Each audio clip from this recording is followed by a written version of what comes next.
করা না হইত কিমতে হইত কেমনে ধরিতাম গে শ্রীরাধার মহিমা প্রেম রস সীমা জগতে জানাত কে।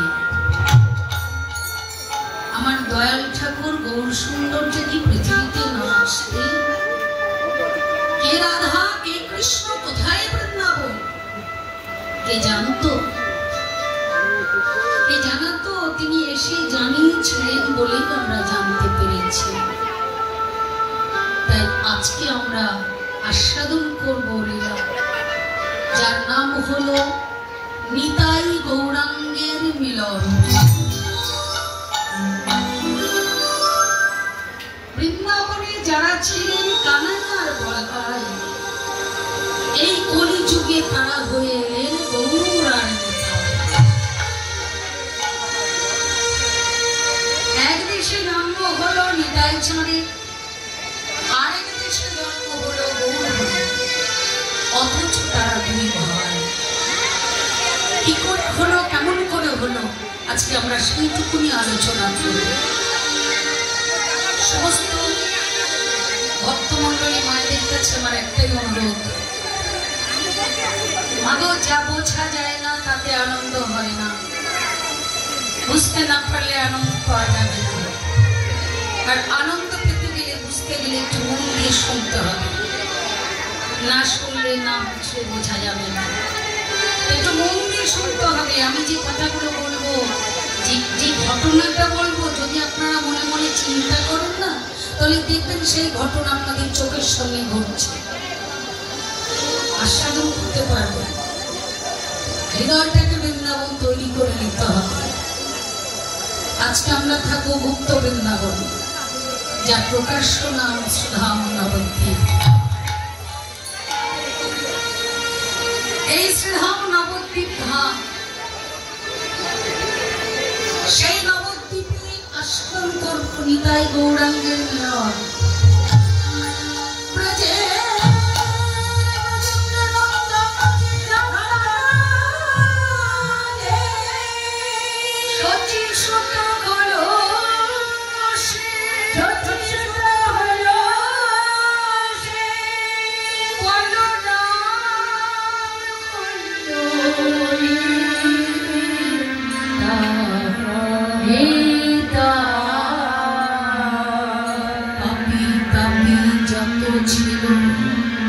মধুর হরি নামে উদ্ধার উদ্ধারে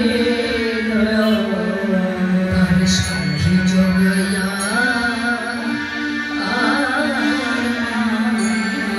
তার সাক্ষী জগাইয়া যিনি ব্রজের ব্রজেন্দ্র নন্দন, যিনি শ্রীকৃষ্ণচন্দ্র শ্যাম সুন্দর মদন মোহন, এই কলিযুগে সচিব গর্ভ সিন্ধু মাঝে হতে ইন্দ্ররূপে আবির্ভূত হতে কলিহত জীবের মলিন দশা লক্ষ্য করে তিনি অবিরত চোখের জল ফেলছেন, তিনি কাঁদছেন। সকল ভক্তগণকে ডেকে বললেন, ভক্তগণ তোমরা সকলে আমার সঙ্গে বলো, কি বলবো বলো না তোমরা। কৃষ্ণ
ভক্তগণ বললেন, প্রভু তুমি যে আমাদের নাম গাইতে বলছো, কেন গাইব?